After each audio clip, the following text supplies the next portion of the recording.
Our 10th wedding anniversary was meant to be a quiet, meaningful celebration of everything Clara and I had built together. 10 years of love, patience, and partnership. I'd reserved a cozy table at an elegant restaurant, planned an intimate dinner, and even ordered a small cake that said forever. But Clara had different plans. She decided to invite her circle of friends, loud, funny women who loved to joke about how they had their men perfectly trained. At first, I didn't mind. She always enjoyed their company, and I wanted her to have a good time.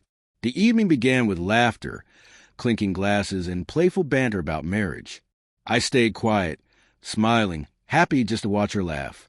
Then, as champagne was poured, Clara stood up, glass in hand, her eyes glinting with mischief. "To new rules of my husband," she announced cheerfully. The table erupted in laughter. "Rule number 1, she continued, grinning. "He doesn't get a question where I go or who I'm with anymore. Rule number 2, no more boring dinners. I choose where we eat."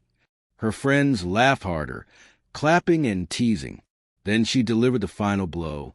Rule number 3, he finally learns who's in charge. The laughter grew so loud even the waiter gave an awkward smile before slipping away. I sat there, keeping my polite smile, though something inside me quietly cracked.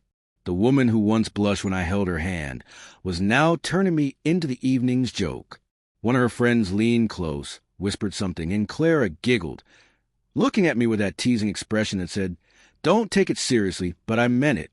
When the laughter finally faded, I placed my glass on the table and stood. "A toast," I said calmly. The chatter stopped. "To my wife," I began. "The woman who once promised to be my partner, not my superior. The one who dreamed with me, not dictated rules. I guess things have changed. So, here's to your freedom, Clara. From now on, you don't have to follow any rules. Not mine, not ours, just yours." The mood in the room shifted instantly. Clara's smile vanished, and her friends glanced around uncomfortably. "What's that supposed to mean?" she demanded, her tone sharp. "It means," I said quietly, "you wanted independence. You have it." I took off my wedding ring and placed it beside my untouched glass. The small metallic sound felt final. Then I walked out, calm, silent, not looking back. Outside, the night air felt cool and steady.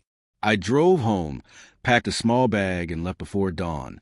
I wasn't angry, just done, because that night I learned something simple but true. Love can't survive where respect no longer exists. A week later, Clara called. Her voice trembled. "It was just a joke," she said. "Everyone was laughing. I didn't mean to embarrass you." "You didn't just make a joke," I told her softly.